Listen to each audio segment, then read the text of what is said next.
안녕하세요. 안녕하세요. 저는 서초동에서 행정사 하고 있는 김태환이라고 합니다. 반갑습니다. 자기소개 부탁드리겠습니다. 네, 현재 파주시 파주읍 소재의 파주탁주를 운영하고 있는 최은경입니다. 오늘 이렇게 모인 이유가 막걸리에 대해서 이야기를 하려고 하는데요. 그리고 제가 행정사를 하면서 궁금한 점도 좀 물어보려고 제가 모시게 되었습니다. 잘 모르지만 아는 부분에 대해서 말씀드리겠습니다. 네, 알겠습니다.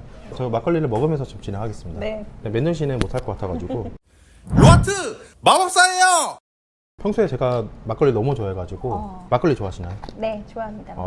이 대부분 대표님들을 보시면은 자기 분야에 대해서 별로 관심이 없는데 사업을 하신 분들이 많이 있더라고요. 근데 막걸리를 많이 좋아하시는군요. 네, 유일하게 마실 네. 수 있는 술이 막걸리고요. 막걸리가 또 건강에 좋잖아요. 그러니까 막걸리를 만드신 기간이 어느 정도 되셨나요? 저희 양조장은 올해로 한 87년 정도의 전통을 가지고 있고요. 네. 지금 판매하고 있는 제품에 대해서 조금 설명 좀 해주시겠어요? 저희가 파주 지역 막걸리, 파주 생막걸리가 있고요. 파주 쌀을 이용한 파주 쌀 막걸리, 그리고 저희 파주의 자랑 장당콩으로 만든 장당콩 막걸리, 그리고 개성인삼으로 만든 개성인삼 고래 막걸리가 있습니다. 요즘에 젊은 사람들이 이제 막걸리 많이 찾더라고요. 그렇죠. 소주보다는 이제 막걸리 많이 찾는데 그 이유가 있을까요? 요즘은 좀 한 잔을 마셔도 건강을 위해서 마시고요. 요즘에 하이볼처럼 이렇게 섞어 먹는 걸 좋아해요, 젊은 분들이. 그래서 막걸리에 향긋한 레몬이라든지 여러 가지를 같이 이제 드시는 추세죠. 막걸리를 하이볼처럼 만들 수 있는 방법이 있을까요? 그럴 수 있죠. 이렇게 뿌띠딱주 같은 경우에는 만들기가 굉장히 좋죠.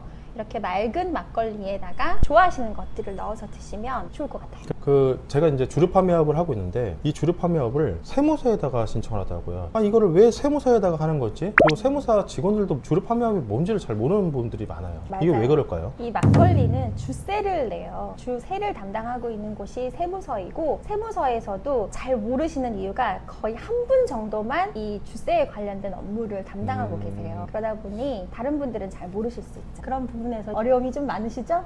예, 너무 힘들어요. 이런 거에 대해서 지금 절차가 너무 복잡해서 고객 대피를 보거든요.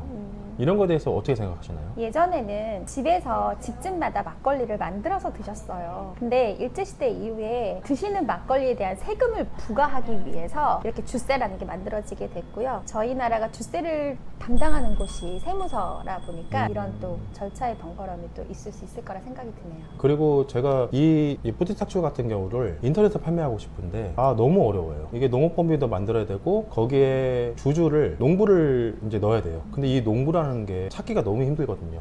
이런 부분에 대해서는 어떻게 생각하시죠? 인터넷에 판매를 하려면 전통주 허가를 받아야 되는데, 전통주 허가가 이렇게 역사가 저희처럼 오래된 회사가 사실은 전통주인데, 그게 아니라 신생 회사가, 전통이 없는 회사가 전통주를 만들게 되죠. 그거는 인터넷 판매를 하기 위해서는 이제 필수 조건이기 때문인데, 인터넷 판매를 하기 위해서는 전통주 허가를 받아야 되고, 전통주 허가를 받으려면 농사를 짓고 있어야지 그 허가가 가능한데, 그 절차 중에 하나가 영농법인의 농업경영치 등록을 하는 것 때문에 농업인이 필요하다고 하는 것 같아요. 그러면 이제 농사를 지어야겠죠. 근데 직접 지을 수 없으면 임대를 해서 짓는 방법도 있고요. 그 땅을 사서 농사를 짓거나 아니면 94년도 이전에 이제 법이 개정되기 전에는 그 땅을 사신 분이 임대가 가능하다고 저는 알고 있거든요. 그러니까 그렇게 절차를 통해서 농업경영체 등록을 하는 걸로 저는 알고 있습니다.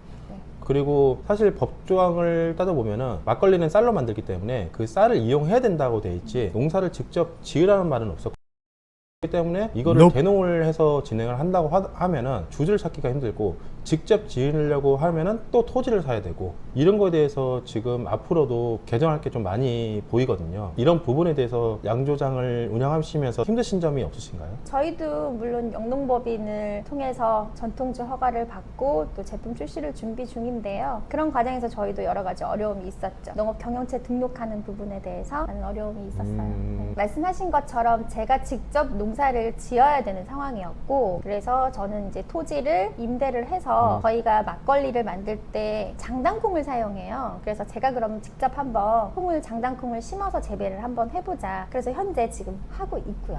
평수가 어느 정도 되시죠? 평수가 저희가 한 300평 이상이어야 돼서 저희가 한 500평 정도는 임대해서 장당콩을 재배하고 있습니다. 이게 막걸리가 어떤 경우는 물을 타면은 많이 만들 수 있다고 하잖아요. 저도 막걸리를 먹다 보면은 이 물 탄 느낌이 많이 나거든요. 네. 그래서 이런 거에 대해서 물을 탔는지 안 탔는지에 대해서 혹시 일반인들도 알 수 있는 방법이 있을까요? 모든 막걸리는 제조하고 그 원액이라고 하죠. 그 막걸리는 13도에서 14도, 15도 정도 되거든요. 그러니까 거기서 정제수를 투하해서 도수를 맞추는 거예요. 네. 그러면 정제수가 많이 들어가면 도수가 낮아질 거고요. 정제수가 조금 들어가면 도수가 높은 거죠. 그럼 우리가 시중에 나와 있는 막걸리들은 어떻게 좀 제조를 하는 걸까요? 시중에 나와 있는 막걸리가 도수가 좀 낮은 거는 정제수를 좀 더 많이 넣는 거고 정제수를 많이 넣으면 좀 밍밍하겠죠. 그러면 단맛을 내기 위해서 감미료가 좀 들어가게 되고요. 그리고 감미료를 넣지 않은 막걸리 같은 경우에는 쌀의 함량이 굉장히 높다고 보시면 돼요. 네.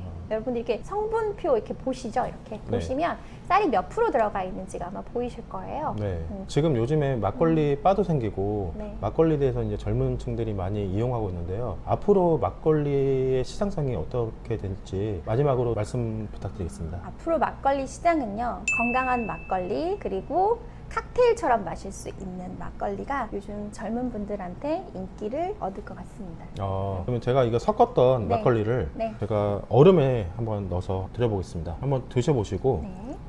어디가 좀 다른지 소감 한번 부탁드리겠습니다. 제가 좋아하는 막걸리만 섞었거든요. 어떠신가요? 굉장히 달콤하네요. 좋은 말씀만 드려야 되는 거죠? 아니요, 나쁜 말로 해도 됩니다. 제가 좋아하는 맛은 아니지만 아니세요?